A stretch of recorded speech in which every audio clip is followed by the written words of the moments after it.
राधे राधे सभी को।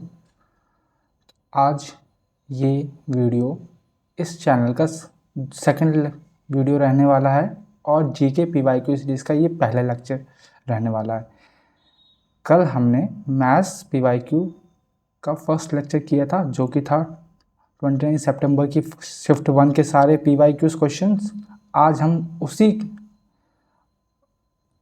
उसी बैच का या फिर उसी दिन का जीके पीवाईक्यू सीरीज़ लगाने वाले हैं।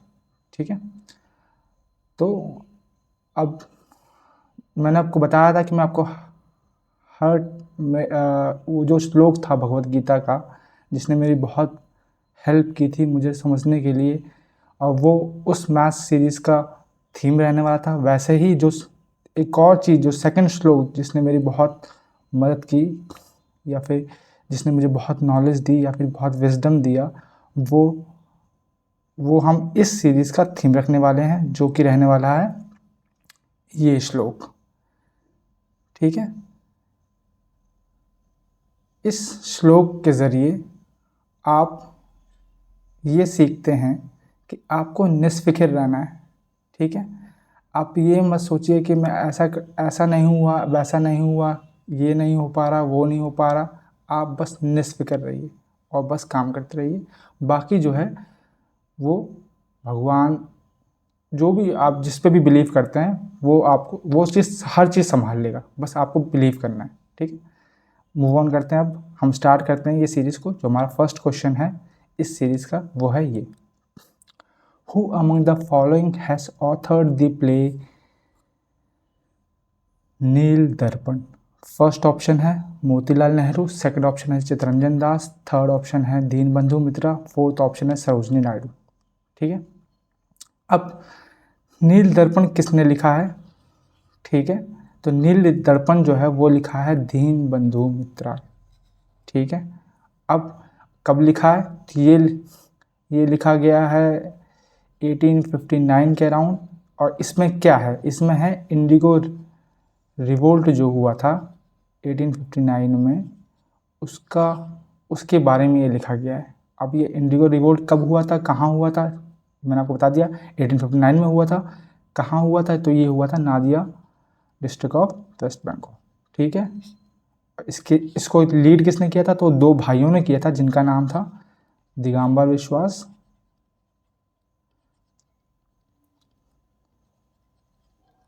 और विष्णु विश्वास। ठीक है, ये चीज़ आपको याद रखनी है नील दर्पण से रिलेटेड।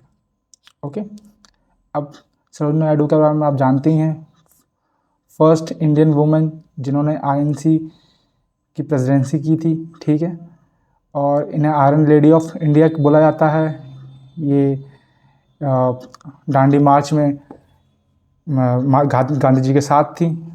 अब मोतीलाल नेहरू और चित्तरंजन दास, तो इनसे रिलेटेड आपको एक डेट याद रखनी है, एक ईयर याद रखना है, वो है 1923।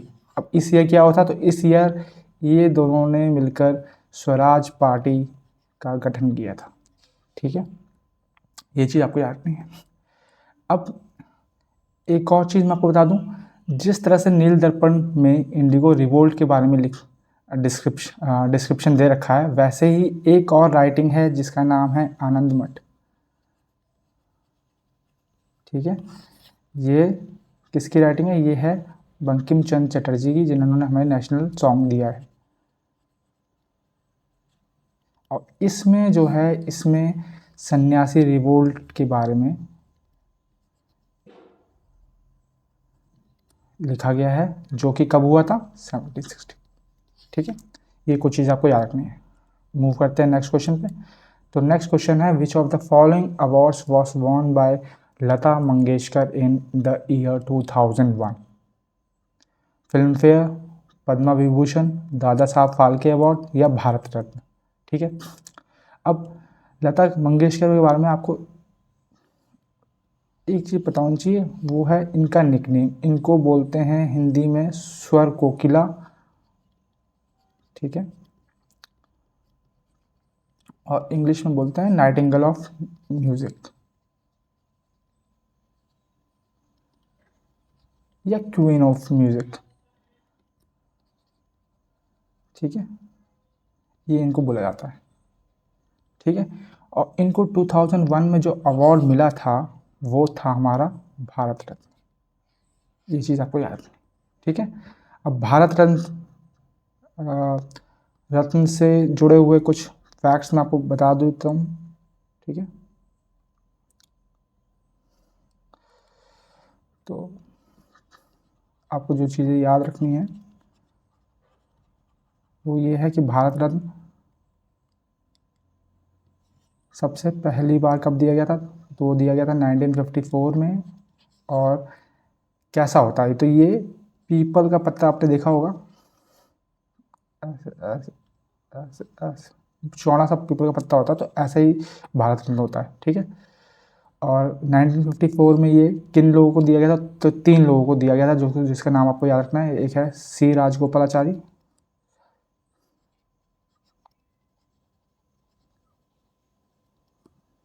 एस राधाकृष्णन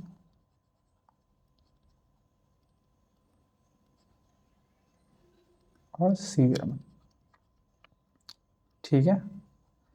और करंट अफेयर के हिसाब से जो आपको चीज़ याद रखनी है वो ये याद रखनी है कि इस साल मतलब कि 2024 में पिछले साल किन लोगों को दिया गया, तो ये 5 लोगों को दिया गया है। वो हैं M S Swaminathan,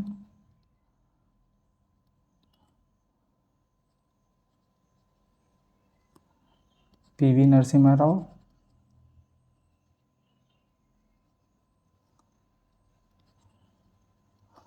L K Advani, ये नाम आपको याद रखना है, चरण सिंह और कर्पूरी सिंह, ठीक है। इनसे भी क्वेश्चन पूछा जा चुका है, तो इसलिए मैं आपको बता रहा हूँ। अब आगे नेक्स्ट क्वेश्चन बढ़ने से पहले हम एक अवार्ड और डिस्कस कर लेते हैं, वो है दादा साहब फाल्के अवार्ड, ठीक है। ये कब शुरू हुआ था, तो ये शुरू हुआ था 1969 में। और 2024 में किन लोगों को मिला है, तो 2024 में ये मिला गया है मिथुन चक्रवर्ती को,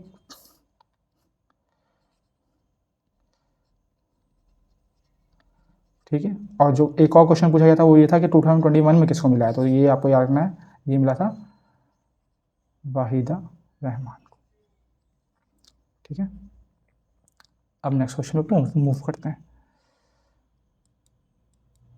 जो थर्ड क्वेश्चन रहने वाला है वो है विच of the following is the correct order of basicity, ठीक है।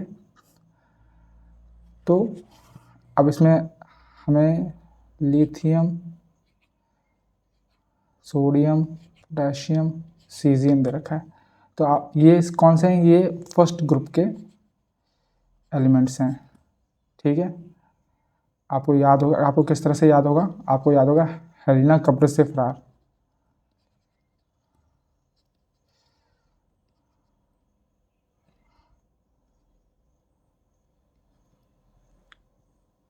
ठीक है। तो अब आपको ये भी पता है कि जिस तरह जैसे जैसे हम डाउन दी ग्रुप जाते हैं, डाउन दी ग्रुप जाते हैं, तो जो ये है एटम का जो साइज़ है वो बढ़ता है और उसके शेल बढ़ते हैं।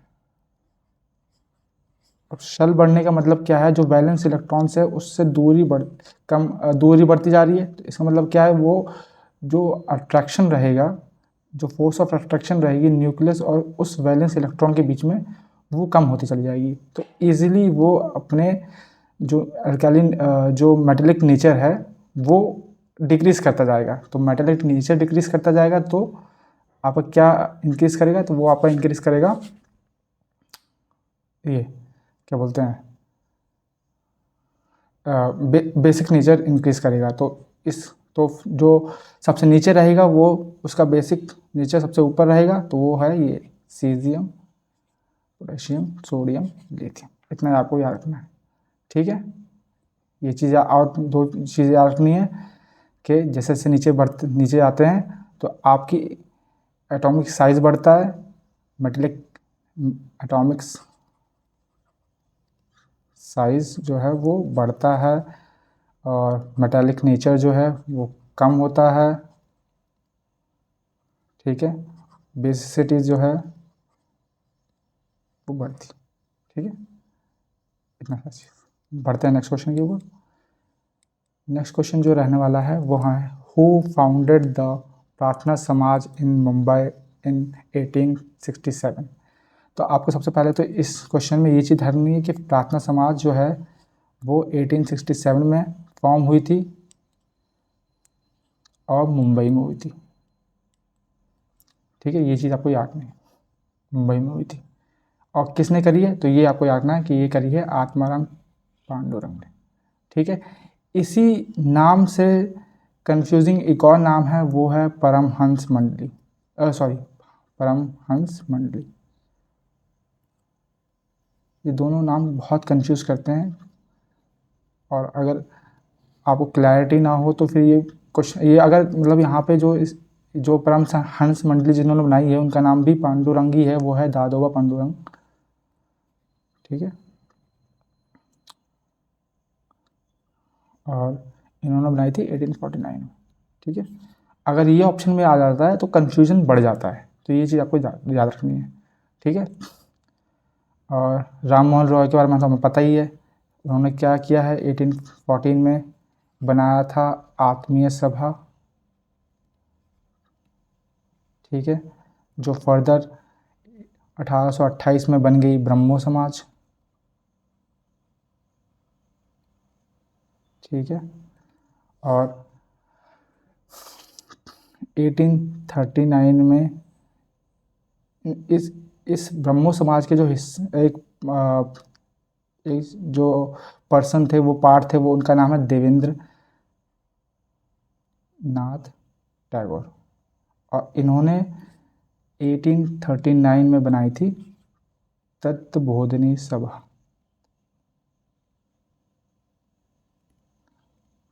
ठीक है।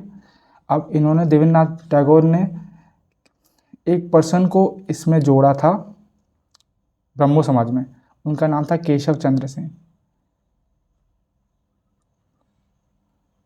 ठीक है।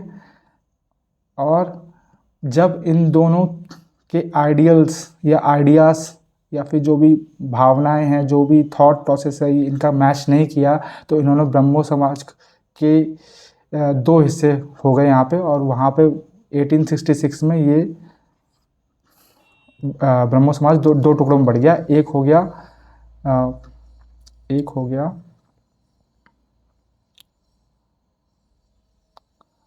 ब्रह्मो समाज ऑफ इंडिया, जो ब्रह्मो समाज ऑफ इंडिया जो देवेंद्रनाथ टैगोर अपने साथ ले गए, और एक हो गया आदि ब्रह्मो समाज, जो केशव चंद्र सेन अपने साथ ले गए।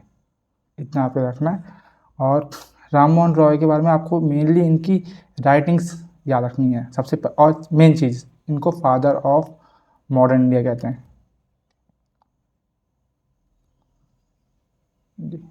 ठीक है। और इनकी राइटिंग्स आपको याद रखनी है। तो राइटिंग्स क्या क्या है इनकी, संवद कामदी, मिरातुल अखबार,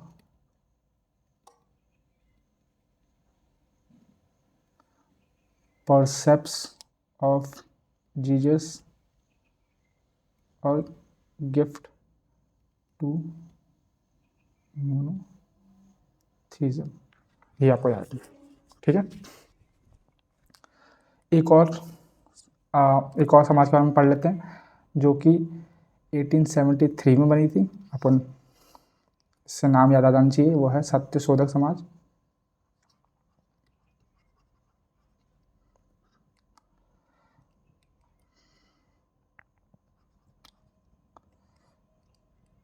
सॉरी,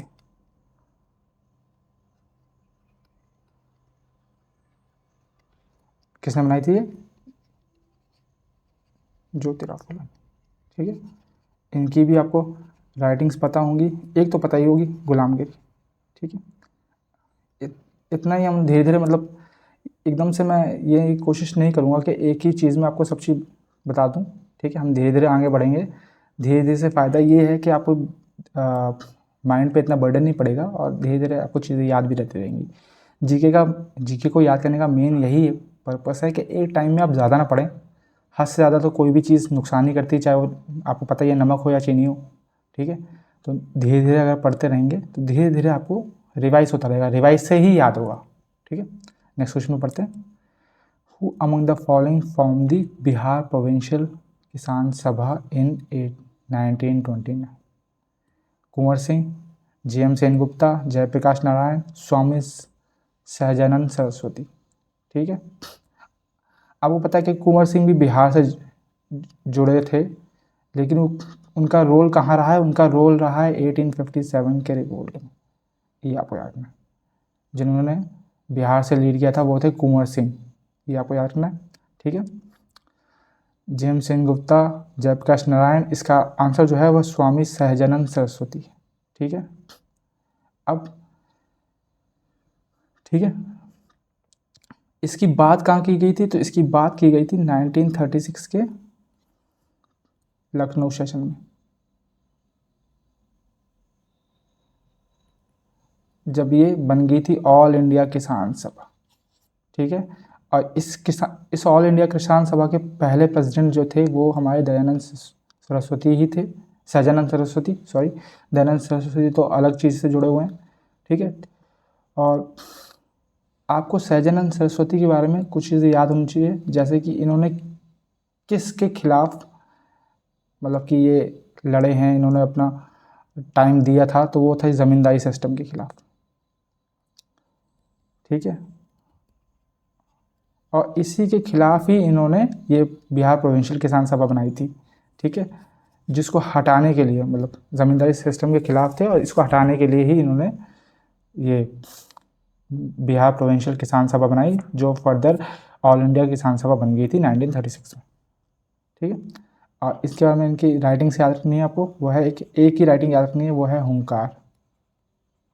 हुंकार एक वीकली पत्रिका थी, ठीक है, जो कि 1940s के टाइम पे इन्होंने बनाई थी। मूव करते हैं अब अगले क्वेश्चन पे।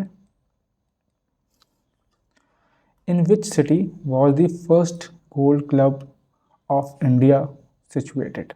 ठीक है, ये आपको याद रखना है कि इसका मेन जो सेंटर था वो था कोलकाता, ठीक है। और ये किस नाम से था, ये भी आपको याद रखना। तो ये किस नाम से था? ये था royal Calcutta golf club. Second चीज़ आपको जो याद रखनी है, कब बना था? तो ये 1829 में बना था। और इसकी ऐसी खासियत क्या थी, तो ये भी याद रखना। तो ये जो था हमारा, ये फर्स्ट क्लब, गोल्फ क्लब था जो कि आउटसाइड ब्रिटेन था, ठीक है। और ज़्यादातर अगर आप देखेंगे तो फुटबॉल का भी फर्स्ट जो है वो कोलकाता में भी बना था, है ना। तो कोलकाता जो था मेन सेंटर था। तीन ही तो उस टाइम के मेन सेंटर्स थे, कोलकाता, मद्रास और तीसरा क्या था? बंगाल, ठीक है। तो ये चीज़, सॉरी, हाँ, ये तीन चीज़ें ही तो मेन थी ना उस टाइम पे हिस्ट्री में, तो ये आपको याद रखना है। नेक्स्ट मूव करते हैं, ठीक है। नेक्स्ट क्वेश्चन है, which article has the same similar provision to that of article 32 and deals with writ jurisdiction? पहली बात तो आपको ये आर्टिकल 32 का पता होना चाहिए। आर्टिकल 32 क्या है? ठीक है, ये एक पावर देता है कि अगर कोई भी मतलब कहीं भी फंडामेंटल राइट का वॉल्यूशन हुआ है तो आप सुप्रीम कोर्ट जा सकते हैं आर्टिकल 32 के अंडर, ठीक है। इसको हार्ट एंड सोल बोला गया था। किसने बोला था? और ये भी आपको पता होगा, B.R. अम्बेडकर, ठीक है। और जैसे आर्टिकल 32 है वो 5 तरह के रेट जारी करता है, ठीक है। उसी तरह जो हाई कोर्ट है ये सुप्रीम कोर्ट करता है। सुप्रीम कोर्ट जो हाई कोर्ट है वो किस आर्टिकल के अंदर करता है? तो वो करता है 226 के अंदर। पर एक चीज़ जो आपके याद रखनी है वो ये याद रखनी है कि हाई कोर्ट के पास वाइडर जुरिडिक्शन होता है। ऐसा क्यों होता है? क्योंकि ये जो रिट जारी करता है ये सिर्फ फंडामेंटल राइट्स के लिए करता है। ये जो है ये fundamental rights plus legal rights के ऊपर भी कर सकता है। ठीक है, और अब लीगल राइट्स, मैं आपको लीगल राइट्स के बारे में एक तो इन्फॉर्मेशन दे दूं, वो आपको हमेशा याद ही होगी कि एक जो लीगल राइट है, जो पहले फंडामेंटल राइट था जिसको रिमूव कर दिया गया था, तो वो था राइट टू प्रॉपर्टी। ठीक है, जो कि 44th अमेंडमेंट, कॉन्स्टिट्यूशन अमेंडमेंट के ज़रिए जो 1978 में हुआ था वो रिमूव कर दिया गया था फंडामेंटल राइट से, और उसको डाल दिया था, किस में डाल दिया था, 300A में, लीगल राइट्स के अंदर। ठीक है, और जो क्वेश्चन पूछा जाता है वो ये पूछा जाता है कि इस जब ये हुआ तो इस समय पीएम कौन थे, तो ये आपको याद रखना है, ये पीएम थे हमारे मोरारजी देसाई। ठीक है, अब हम यहाँ पे जो 5 रिट्स थी जो सुप्रीम कोर्ट और हाई कोर्ट्स जारी करते हैं, उनके बस नाम देखेंगे, आगे का डिस्क्रिप्शन हम बाद में देख लेंगे, लेकिन उनका हम फिलहाल यहाँ पे नाम देखेंगे। तो जो हमारी पहली होती है वो होती है हेबियस कॉर्पस,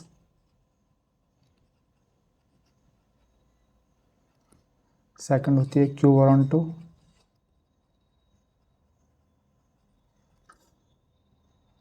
थर्ड होती है मैंडेमस, फोर्थ होती है सर्शोरी, फिफ्थ होती है prohibition.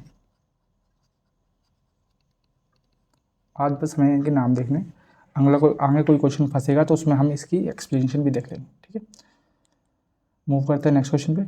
Mahendra Varman one was the ruler of which of the following dynasties. ठीक है, पांड्या, चोला, चालुक्य या पल्लव।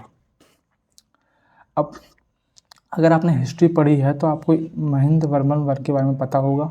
ठीक है, ये वो राजा हैं जो कि पुलकेशिन टू के द्वारा हराए जा चुके हैं। ठीक है, इनको पुलकेशिन टू ने डिफीट किया था। तो ये कौन से राजा थे, ये पल्लव राजा थे। ठीक है, और इनके जो बेटे थे वो थे नरसिम्हा वर्मन वन। ठीक है,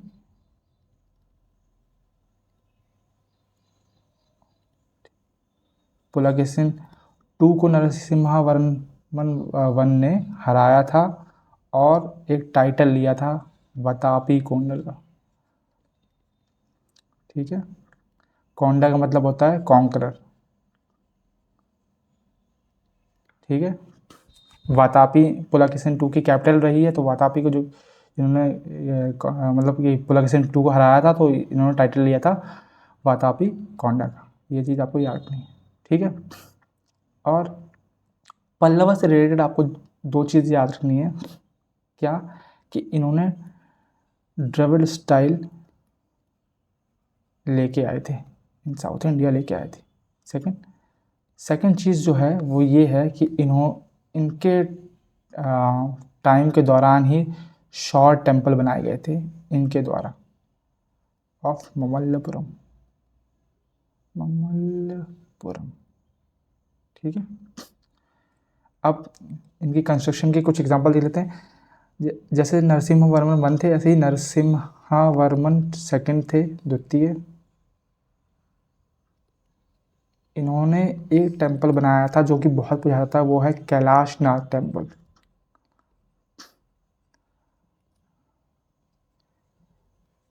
ठीक है, एक और कैलाश टेम्पल है, ठीक है, जो बहुत कंफ्यूजन क्रिएट करता है, वो भी मैं बता देता हूँ आपको। एक है कैलाश टेम्पल, कैलाश नाथ नहीं, कैलाश टेम्पल। ये जो टेम्पल है ये एलोरा में है, एलोरा की गुफा, और इसको बनाया था राष्ट्रकूटा डायनेस्टी के रूलर ने, कृष्णा दी फर्स्ट।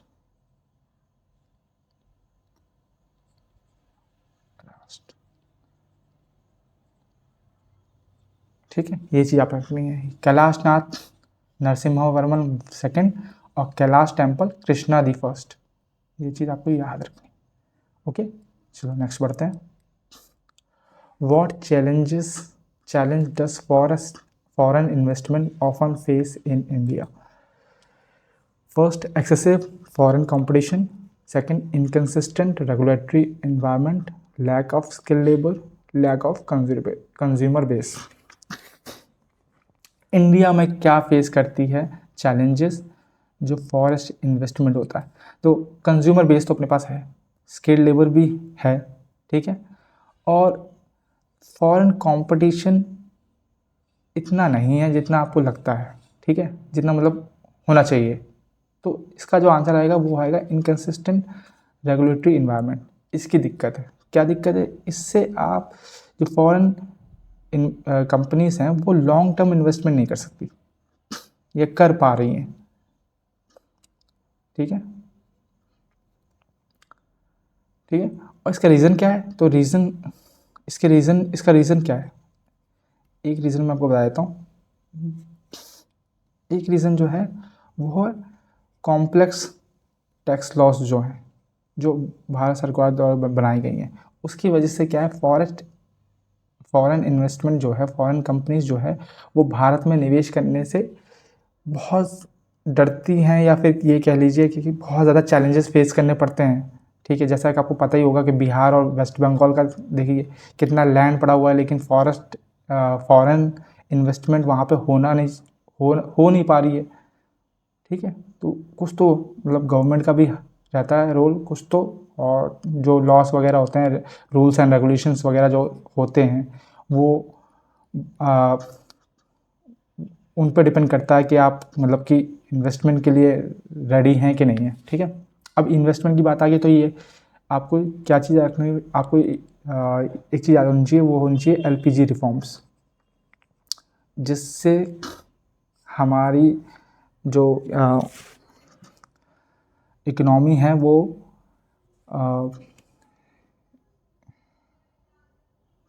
इकोनॉमी में चेंज आया था। और ये जो 5th इंडस्ट्री पॉलिसी है, ये एलपीजी रिफॉर्म्स तब आए थे, कब आए थे? 1991 में, जब हम क्राइसिस फेस कर रहे थे। इस टाइम पे हमारे जो लीडर रहे थे वो थे मनमोहन सिंह, ये आपको याद रखना है। मनमोहन सिंह जो पीएम थे हमारे वो थे, ठीक है। इनके दौरान ही एलपीजी रिफॉर्म्स आए थे, ठीक है। L for liberalisation, P for privatisation, G for आप मुझे बताएंगे, ठीक है। जी का मतलब क्या है कमेंट सेक्शन में ज़रूर बताएं, ठीक है।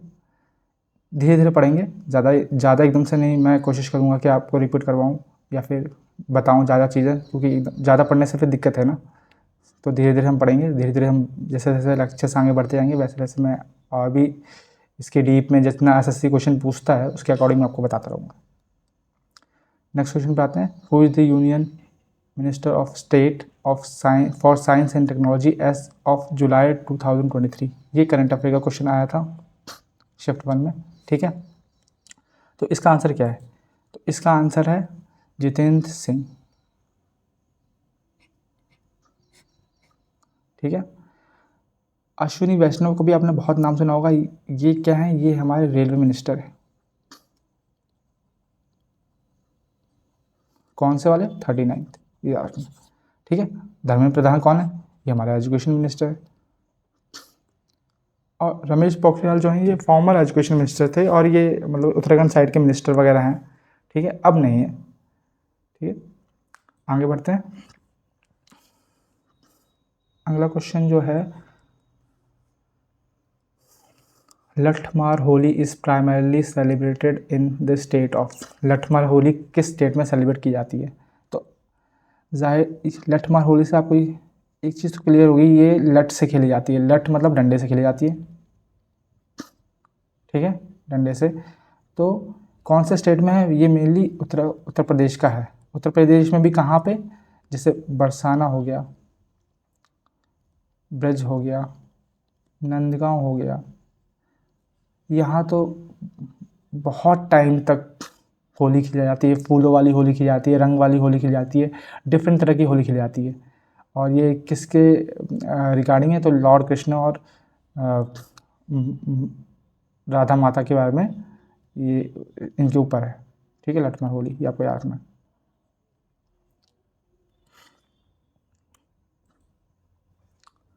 नेक्स्ट क्वेश्चन में पढ़ते हैं।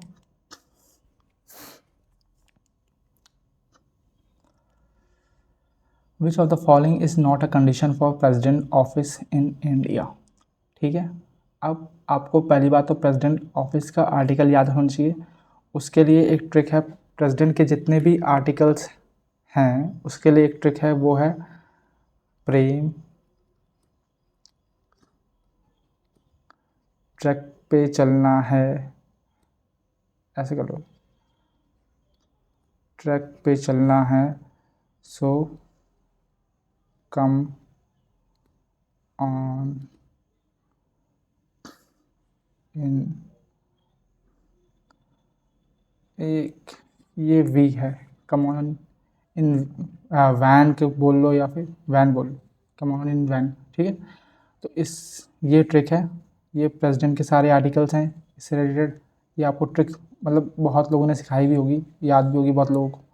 तो ये जो आर्टिकल है ये 52 है, ये 53 है, 54 है, ये 55, 56, 57, 58, 59, 60, 61 और 62।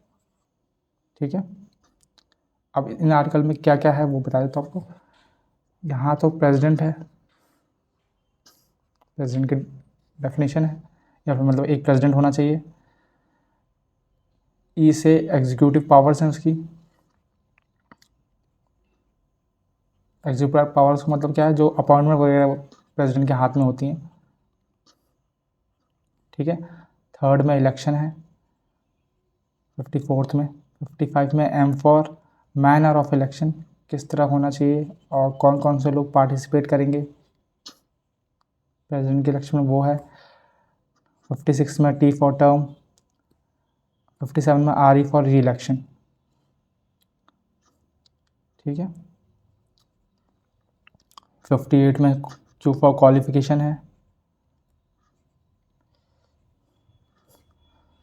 59 में सी से कंडीशन ऑफ ऑफिस है। तो कंडीशन ऑफ ऑफिस कहाँ पे है, तो ये 59 में, ये आपको याद रखना है। ठीक है, ओ से ओथ है। ठीक है, 61 में इम्पीचमेंट है। ठीक है, और 62 में वी फॉर वैकेंसी है, जब वैकेंसी क्रिएट हो जाती है तो कौन प्रेसिडेंट की सीट संभालेगा वो चीज़ है। ठीक है, और किन बेसिस पे वैकेंसी क्रिएट होगी। ठीक है, तो ये प्रेसिडेंट ऑफिस की कंडीशन कौन से आर्टिकल में है, तो ये है 59। ठीक है, अब क्या क्या है, he shall not be entitled without payment of rent to use his official residence. ऐसा तो कुछ नहीं है भाई, मतलब यही नहीं, यही है। ठीक है, ऐसा नहीं है, he shall not be a member of either house of the parliament, ये बात सही है। The allowances shall not be diminished during his term of office, ये बात भी सही है। He shall not hold any office of profit, ये भी लिखा हुआ है। ये तीन कंडीशन तो हैं। ऑफिस ऑफ प्रॉफिट का मतलब ये है कि आप ने एक और जॉब या फिर एक और कोई काम पकड़ रखा है, तो वो आप होल्ड नहीं करेंगे। मतलब सपोज जैसे आप मान लीजिए कि एक ही टाइम पे आप एग्जीक्यूटिव भी हैं, ठीक है, और एक ही टाइम पे अपना सपोज क्लिनिक संभाल रहे हैं या कुछ और कर रहे हैं, मतलब दो चीज़ें कर रहे हैं आप एक टाइम पे, वो नहीं करना आपको। ठीक है, ये मैं एग्जांपल बता रहा हूँ बस। तो कोई भी any profit office of profit आप होल्ड नहीं करेंगे, ये भी एक कंडीशन है प्रेसिडेंट ऑफिस की। ठीक है, मूव करते हैं नेक्स्ट क्वेश्चन पे। Which Indian among the following has his name in time magazine list of 100 most influential people of the 2021? First Neeraj Chopra, Narendra Modi, Virat Kohli, Amit Shah. तो इसका आंसर है नरेंद्र मोदी। ठीक है, और इनको बहुत से अवार्ड्स या फिर बहुत से सम्मान से सम्मानित किया गया है। ठीक है, जो कि मतलब कि उनके सबसे टॉप लेवल के जो वो होते हैं सम्मान, उससे सम्मानित किया गया है। वो चीज़ आपको मैं फिर कभी बताऊंगा, अभी के लिए बस इतना ही कि ये इनका नाम जो था वो time magazine list of 100 most influential people of the 2021 था। ठीक है, डिजिटल इंडिया प्रोग्राम भी इन्होंने निकाला था। ठीक है, मतलब इन्होंने बहुत से प्रोग्राम निकाला था, उसकी वजह से इनको इस लिस्ट के अंदर नाम दिया गया था। ठीक है, मूव करते हैं नेक्स्ट क्वेश्चन पे। When the analysis of population density is done by calculating it through net cultivated area, then the measure is termed as agriculture density, psychological density, gross density, net density। पहली बात आपको ये terms पता होनी चाहिए कि terms होती क्या है। एग्रीकल्चर डेंसिटी का मतलब है नंबर ऑफ फार्मर पर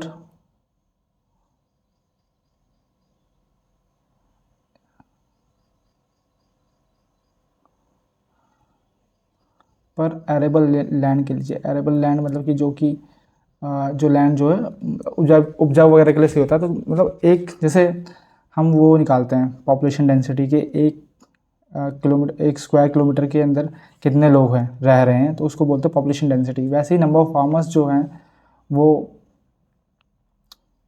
पर यूनिट ऑफ एरिएबल लैंड में कितने रह रहे हैं उसको बोलते हैं एग्रीकल्चर डेंसिटी। वैसे ही ग्रॉस डेंसिटी होती है। ग्रॉस डेंसिटी का मतलब क्या है कि पूरे लैंड एरिया में कितने फार्मर्स रह रहे हैं।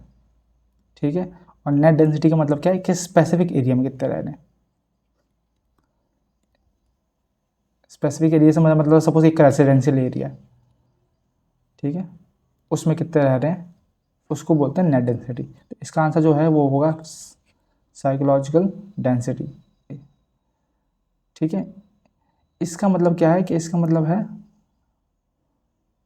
पॉपुलेशन डेंसिटी मतलब क्या है, नंबर ऑफ पीपल। ठीक, तो सेम चीज़ है। एग्रीकल्चर डेंसिटी और साइकोलॉजी डेंसिटी में बस इतना फ़र्क है, इसमें नंबर ऑफ फार्मर्स की बात की गई है, इसमें नंबर ऑफ पीपल की बात की गई है। Number of people per unit of arable land. ठीक है, ये मूव करते हैं नेक्स्ट क्वेश्चन पे। मोहन वीणा प्लेयर पंडित विश्व Mohan Bhatt won the dash award in the year 1994। ठीक है, उससे पहले आपको एक चीज़ याद रखनी चाहिए कि क्या जो पंडित विश्व मोहन भट्ट है इन्होंने ही मोहन वीणा को बनाया है या फिर डिस्कवर किया, जो भी बोल लीजिए आप इसे। ठीक है, और इन्होंने 1994 में कौन सा अवार्ड जीता है, ऑस्कर ग्रैमी। इन्होंने जीता है ग्रैमी। ठीक है, और किस चीज़ के लिए जीता है, तो वो एक है a meeting by the river, इसके लिए इन्हें ग्रैमी मिला है। ठीक है, और ये इन्होंने अकेले नहीं करी थी, वो थी विश्व मोहन भट्ट थे तो थे ही, साथ में एक राय कूडर करके हुए जिनको इन दोनों को ग्रैमी मिला इस एल्बम के लिए। ठीक है, और संगीत नाटक अकेडमी का आपको पता होना चाहिए कि ये 1998 में शुरू किया गया था। ठीक है, बस इतना ही। फिर नेक्स्ट क्वेश्चन में पढ़ते हैं। Which plateau are very fertile because they are rich in black soil that is very good for farming? African plateau, Ethiopian plateau, Katanga plateau, Deccan lava plateau। तो ब्लैक सॉइल आपको पता है कहाँ पे पाई जाती है, तो ये आपको पता होगा कि ये पूरा पेनिनसुलर प्लेट्यू होता है। ठीक है, यहाँ से एक रिवर जाती है जो इस पेनिनसुलर प्लेट्यू को डिवाइड करती है दो हिस्सों में। ठीक है, ऊपर वाले को बोलते हैं गंगा प्लेन्स, या इसका एक और नाम है, नीचे वाले को इसको बोलते हैं डेक्कन प्लेट्यू। तो ये जो एरिया है ये ब्लैक सॉइल के लिए बहुत ज़्यादा मतलब यहाँ पर बहुत ज़्यादा पाई जाती है। ठीक है, तो ये कौन सा एरिया, एक तो ये इसका आंसर तो डेक्कन लावा प्लेट्यू हो गया। ठीक है, और ये क्या बोलते हैं, लावा से बनती है, ये आपको पता है। तो जब यहाँ पर प्लेट्स जो आपस में लड़ी थी या फिर जो वेस्टर्न घाट्स के जो फॉर्मेशन हुए थे उसका लेना देना है ब्लैक सॉइल से। ठीक है, और ब्लैक सॉइल और कहाँ पाई जाती है, तो और एक और जगह पाई जाती है, वो है मालवा प्लेट्यू। ये चीज़ आपको याद रखनी है। अब ब्लैक सॉइल के बारे में भी थोड़ी सी बात कर लेते हैं।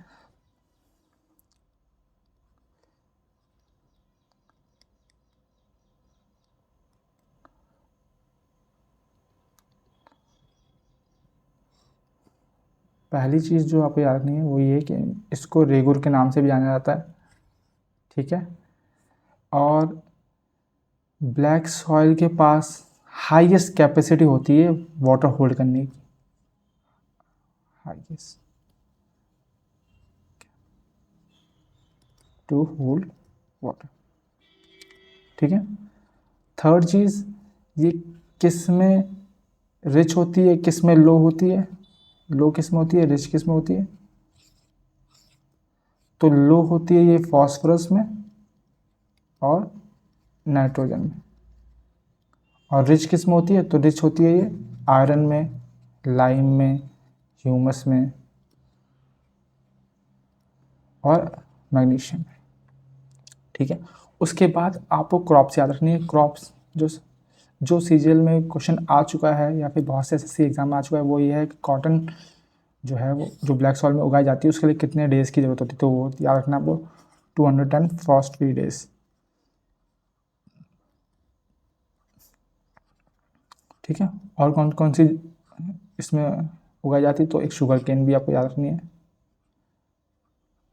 ठीक है, इतना चीज़ आपको ब्लैक सॉइल के बारे में याद रखनी है। ठीक है, और लगभग ये 15 से 18% पाई जाती है इंडिया में, ये आपको याद रखना है। सबसे हाईएस्ट कौन सी पाई जाती है, जो कि 40% होती है, ये आपको मुझे बताना है कमेंट सेक्शन में, जो इंडिया में पाई जाती है। ठीक है, नेक्स्ट क्वेश्चन पढ़ते हैं। Which of the following pair is incorrect regarding the grade of organisation and its example? Cellular grade organisation, sycon, protoplasmic grade organisation, paramecium, cell tissue grade organisation, jellyfish, और tissue organ grade organisation euplectella. ठीक है, इसके paramecium तो protozoa होता है, ये आपको पता होना चाहिए। ठीक है, और सेलुलर ग्रेड ऑर्गेनाइजेशन ये ज़्यादातर मल्टी ऑर्गेनिज्म में पाई जाती है। ठीक है, जो मल्टी सेलुलर होते हैं। प्रोटोप्लाज्मिक कहाँ पाई जाती है, ये यूनिसेलुलर में पाई जाती है। ठीक है, शेल टिश्यू ग्रेड जेलीफिश में बिल्कुल सही है। एक और एक जो निडेरिया किंगडम होता है उसमें भी। इसका आंसर होगा टिश्यू ऑर्गन ग्रेड, ये यूप्टेला में नहीं पाई जाती। यूप्टेला को क्या बोलते हैं, इसको ग्लास स्पॉन्ज भी बोलते हैं, ये याद रखना है, ये भी क्वेश्चन पूछा गया है। यूप्टेला को ग्लास स्पॉन्ज भी बोलते हैं। ठीक है, टिश्यू ऑर्गन ग्रेड ऑर्गेनाइजेशन का मतलब क्या है कि टिश्यू से कुछ ऑर्गन्स फॉर्म हुए हैं, पूरे नहीं हुए, कुछ हुए हैं। ठीक है, या ना पूरे नहीं हुए, कुछ हुए हैं, और इनका एग्जांपल क्या है, इनका एग्जांपल है प्लेटफॉर्म्स। ठीक है, तो यूप्टेला इसका एग्जांपल नहीं है। ठीक है, मूव करते हैं नेक्स्ट क्वेश्चन पे। Who is the chief minister of Tamil Nadu as of July 2023? ये भी करंट अफेयर का सवाल है, इसका तो आपका आंसर पता ही होगा, M.K. स्टालिन इसका आंसर। नेक्स्ट क्वेश्चन पढ़ते हैं। Which of the following state is the biggest producer of pulses? First Madhya Pradesh, second Haryana, third Punjab, fourth Bihar. तो इसका जो आंसर है वो है मध्य प्रदेश। ठीक है, ये फर्स्ट नंबर पे। सेकंड पे कौन है, सेकंड पे है महाराष्ट्र, और थर्ड पे है राजस्थान। किस पे, पल्सेस के मामले में, ये चीज़ आ रही है, ठीक है। वहीं कुछ और चीज़ें हैं जो पता होनी चाहिए, जैसे कि जूट का हाईएस्ट प्रोड्यूसर कौन है, तो वो है वेस्ट बंगाल, ठीक है। और राइस का कौन है, वो भी वेस्ट बंगाल है, ठीक है। शुगर केन और वीट, इन दोनों का हाईएस्ट प्रोड्यूसर कौन है, तो वो है यूपी अपना, ठीक है। और कॉटन की हमने बात की थी, तो कॉटन का भी हाईएस्ट प्रोड्यूसर आप मुझे बता दीजिए, तो वो है गुजरात। ये कुछ फैक्ट्स आपको याद रखने हैं, ठीक है, जो कि पूछे जाते हैं, ऐसा नहीं है कि पूछा नहीं जाता, पूछा जाता है ये। In which year was the project tiger launch in India, ठीक है।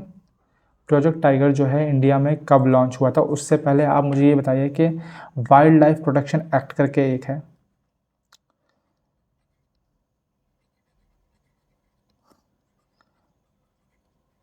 वो कब इन्फोर्स्ड हुआ था या कब बना था, ठीक है। तो वो बना था 1970 में, और इसका जो आंसर है वो है 1973, ठीक है। ऐसे एक प्रोजेक्ट एलिफेंट भी है, वो मैं बताऊंगा आपको, ठीक है, वो कब हुआ था ये भी बताऊंगा, ठीक है। अब इस वाइल्ड लाइफ प्रोटेक्शन एक्ट के अंदर एक है NTCA, एक अथॉरिटी है जिसका फुल नेम है नेशनल टाइगर कंजर्वेशन अथॉरिटी, जिसका मेन काम क्या है, टाइगर का कंजर्वेशन करना, ठीक है। ये है। अब मैं जो क्वेश्चन पूछा था वो क्या था कि प्रोजेक्ट एलिफेंट वो कब हुआ था, तो वो हुआ था 1992, ये चीज़ आपको याद। प्रोजेक्ट टाइगर और प्रोजेक्ट एलिफेंट के बारे में बहुत ज़्यादा पूछा जाता है SSC द्वारा, तो ये चीज़ आपको याद रखनी है, ये पहली बार का क्वेश्चन नहीं आया है, ये बहुत बार आ चुका है, ठीक है। नेक्स्ट है the head office of board of control of for cricket in India BCCI is located in, तो BCCI का जो हेडक्वार्टर है वो कहाँ पे है, उससे पहले BCCI का जो फॉर्मेशन है, जब बनी थी, कब बनी थी, तो वो बनी थी 1928, ठीक है। ये कहाँ पे है, मुंबई में है, ये आपको याद रखना है। तभी तो जब भी हम कोई भी वर्ल्ड कप जीत के आते हैं तो सबसे पहले मुंबई में सेलिब्रेशन होता है, ये चीज़ आपको याद रखनी है, ठीक है। और इससे रिलेटेड कुछ चीज़ें आपको याद रखनी है, इनके प्रेसिडेंट से रिलेटेड आपको एक्चुअली कुछ चीज़ याद रखनी है, ठीक है। वो क्या रखना है कि इसका फर्स्ट प्रेसिडेंट कौन था, ठीक है। फर्स्ट इंडियन प्रेसिडेंट कौन था,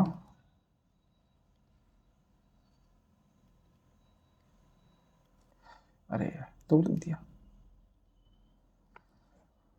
सेकंड इंडियन प्रेसिडेंट कौन था, और करंट में कौन है, ये चीज़ आपको बतानी है। तो फर्स्ट प्रेसिडेंट थे इसके ग्रांट क्रोवन, ठीक है। फर्स्ट इंडियन प्रेसिडेंट कौन थे, तो वो थे महाराजा ऑफ वाइजियन, विजियन ग्राम या वाइजियन ग्राम बोल लीजिए, ठीक है। सेकंड इंडियन प्रेसिडेंट कौन थे, सौरव गांगुली, ठीक है। और करंट में कौन है, तो करंट में तो आपको पता ही होगा, रॉजर बिन्नी,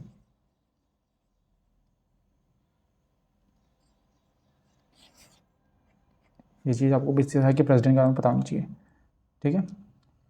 फर्स्ट प्रेसिडेंट पूछा जाता है भाई, ये पूछा गया है सीजीएल में, एसएससी के बहुत से एग्जाम में भी, एसएससी के बहुत से एग्जाम में भी ये पूछा गया है, तो ये चीज़ आपको याद रखनी है।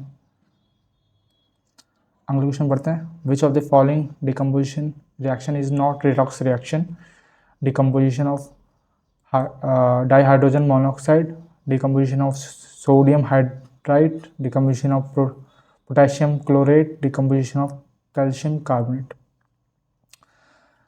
तो ये क्वेश्चन करने से पहले आपको पता होना चाहिए कि रिडॉक्स रिएक्शन क्या होता है, ठीक है। मैं बता देता हूँ आपको, सपोज दो हमारे पास एलिमेंट है, ठीक है,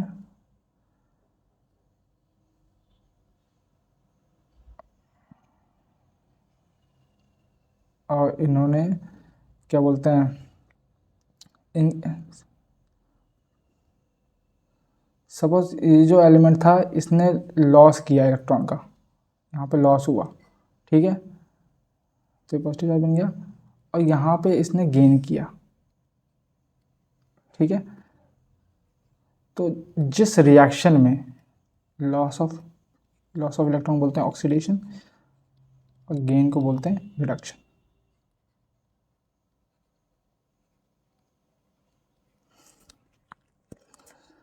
जिस रिएक्शन में ऑक्सीडेशन और रिडक्शन दोनों होता है उसको बोलते हैं रिडॉक्स रिएक्शन, ठीक है।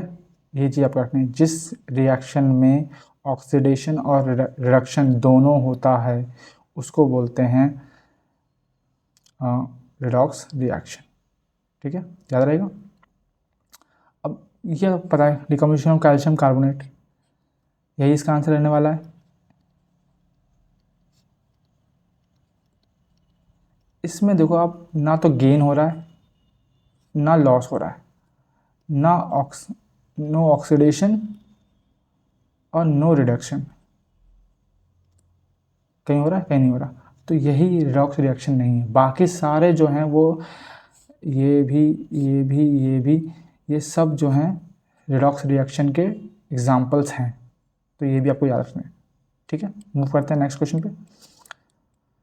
विच of the following statement best define the monoecious. Monoecious की क्या डेफिनेशन है।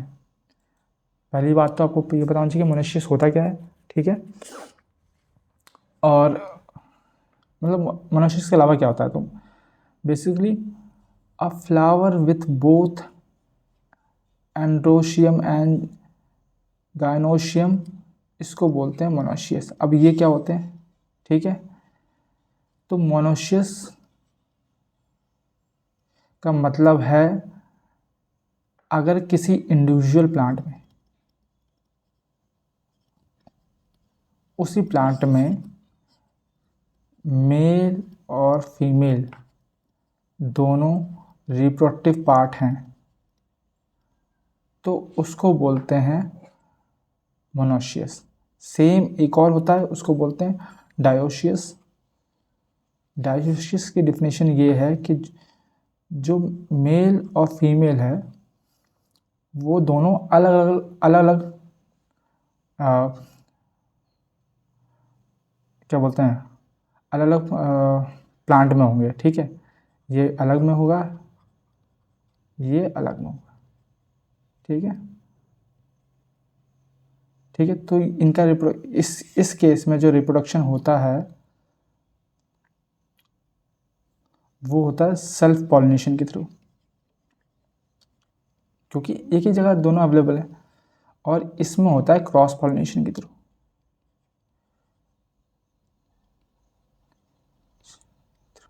अब जो एंड्रोशियम होता है इसको बोलते हैं मेल रिप्रोडक्टिव पार्ट, और गायनोशियम को बोलते हैं फीमेल रिप्रोडक्टिव पार्ट। ये चीज़ आपको याद रखनी चाहिए। थर्ड चीज़ जो आपको याद रखनी है वो है एग्जाम्पल। इसके एग्जाम्पल क्या हैं, जैसे मेज़ हो गया भुट्टा, खीरा हो गया ककम्बर, ठीक है। इसका एग्जाम्पल क्या है, इसका एग्जाम्पल है पपाया या कीवी, ठीक है। ये चीज़ आपको याद रखनी है। बढ़ते हैं आगे। डैश इज एन इंडस्ट्री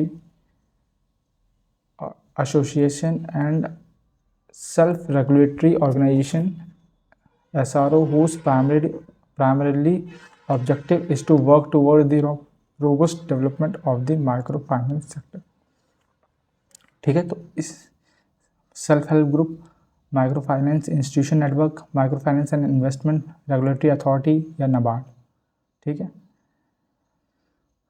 तो उससे पहले मैं आपको माइक्रो फाइनेंस इंस्टीट्यूशन के बारे में बता देता हूँ, MFI के बारे में कुछ बता देता हूँ, ठीक है। इसमें जो क्वेश्चन पूछे जाते हैं, पहली बात ये करता क्या है, तो ये जो लो इंडिविजुअल होते हैं जिनकी सैलरी बहुत कम होती है या फिर जिनके पास जो पैसा बहुत कम कमाते हैं उनकी ये फाइनेंशियल सर्विसेज प्रोवाइड करता है। Services to low individual.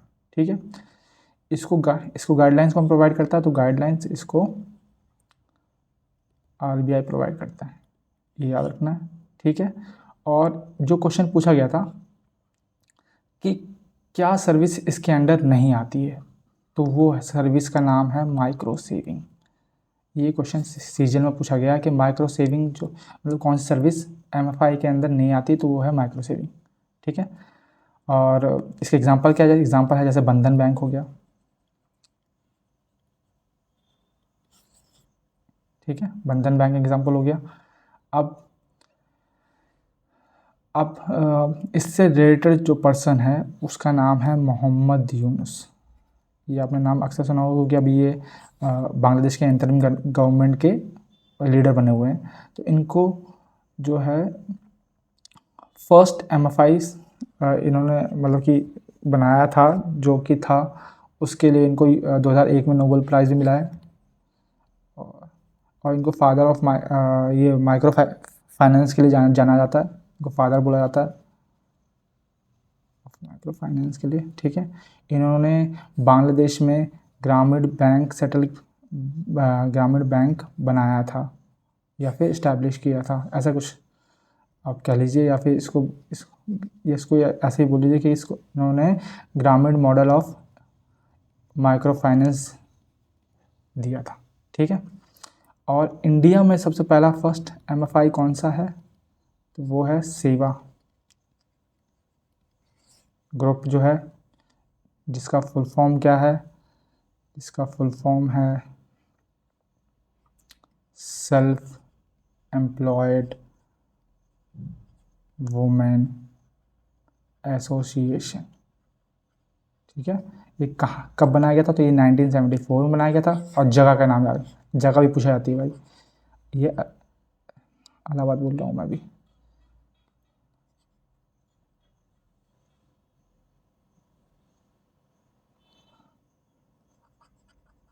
Ahmedabad Gujarat में इस्टेब्लिश किया गया था। ये चीज़ आपको याद रखनी है, एमएफआई। ठीक है, अब इसके आंसर पे आता है, तो इसका आंसर होगा माइक्रो फाइनेंस इंस्टीट्यूशन नेटवर्क। ठीक है, अब एक और चीज़ आपको याद रखनी है कि एक एनबीएफसी एमएफआई है। ठीक है, ये किस कमेटी के रिकमेंडेशन पे बनाया गया था? तो ये रखना आपको, मालेगांव कमेटी जो थी। और कब रिकमेंडेशन दी थी इन्होंने? तो इन्होंने 2010 में। ये भी क्वेश्चन पूछता है, ये कुछ चीज़ें आपको याद होनी चाहिए। एनबीएफसी एमएफआई के बारे में हम आगे भी चर्चा करेंगे, नाबार्ड के बारे में भी हम आगे चर्चा करेंगे। जितनी भी चीज़ें हैं इनके बारे में हम आगे चर्चा करेंगे। अभी के लिए इतना ही, क्योंकि ज़्यादा नहीं हमको करवाना है या फिर करना है। स्टार्टिंग में स्लोली लेके चलना है, बस चीज़ों को एक बार देखना है। आगे बढ़ते हैं। जो लास्ट क्वेश्चन रहने वाला था फर्स्ट शिफ्ट का, वो ये है, details about Sudarshan lake is given in a rock inscription at Girnar Junagadh which was compose to record the achievement of Shaka ruler. उस शाका रूरल का नाम याद रखना है। ठीक है, और उसी शाका रूरल से जूनागढ़ इंस्क्रिप्शन भी जुड़ा हुआ है, मतलब जूनागढ़ इंस्क्रिप्शन में इनके बारे में बताया गया है। तो वो कौन थे? तो वो थे रुद्रदमन दी फर्स्ट। ठीक है, ये चीज़ आपको याद रखनी है। ठीक है, और क्या याद रखना है? और सुदर्शन लेक के बारे में आपको कुछ चीज़ें याद रखनी है जो पूछी गई हैं। ठीक है, तो इसको बनाया कब था? इसको बनाया गया था चंद्रगुप्त मौर्य जो रहे हैं उनके टाइम पीरियड में। इन्होंने किसको ये भार दिया था कि आप सुदर्शन लेक बनाए? तो वो उनका उस पर्सन का नाम था पुष्यगुप्त वैश्य। पुष्यगुप्त वैश्य उसका नाम था, उस बंदे का जिसने सुदर्शन लेक बनाई चंद्रगुप्त मौर्य के कहने पर।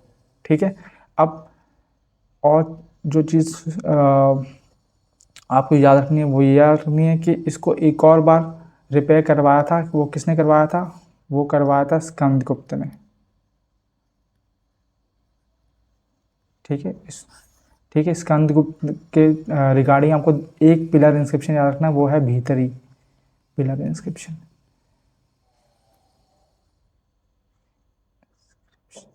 ठीक है, इसमें स्कंदगुप्त के बारे में डिटेल्स में इसमें स्कंदगुप्त के बारे में बताया गया। ठीक है, और एक चीज़ और याद रखनी है स्कंदगुप्त के बारे में कि इन्होंने टाइटल लिया था विक्रमादित्य का, जो कि एक और पर्सन ने लिया है, वो आप मुझे कमेंट सेक्शन में बताएंगे। लेकिन आपके स्कंदगुप्त के बारे में और भी चीज़ें हैं जो हम आगे पढ़ेंगे, लेकिन ये 2 चीज़ें आपको इस वीडियो में इस वीडियो के तहत आपको याद रखनी है कि स्कंदगुप्त किससे रिलेटेड है, तो वो भीतरी इंस्क्रिप्शन से है, और इन्होंने विक्रमादित्य का टाइटल लिया था। ठीक है, और जूनागढ़ इंस्क्रिप्शन से कौन रिलेटेड है, जूनागढ़ इंस्क्रिप्शन से हमारे रुद्रदमन फर्स्ट रिलेटेड है। ठीक है, ये चीज़ इतना ही आज के लिए। Thank you so much, and आशा करूँगा कि आपको ये वीडियो पसंद आया होगा। ऐसे ही मैं और वीडियोस बनाऊँगा जो कि मतलब कि सारी शिफ्ट जिसमें कवर हो जाएंगी, और ऐसे ही हम धीरे धीरे थोड़ा थोड़ा हर एक के बारे में डिटेल्स में बात करेंगे। जो भी इनसे रिलेटेड कहानियाँ हैं, जो भी कॉन्सेप्ट हैं, या जो भी चीज़ें हैं, मैं आपको धीरे धीरे बताऊँगा। ठीक है, तो इस वीडियो को यहीं पे ख़त्म करते हैं। Thank you so much. Radhe Radhe सभी को।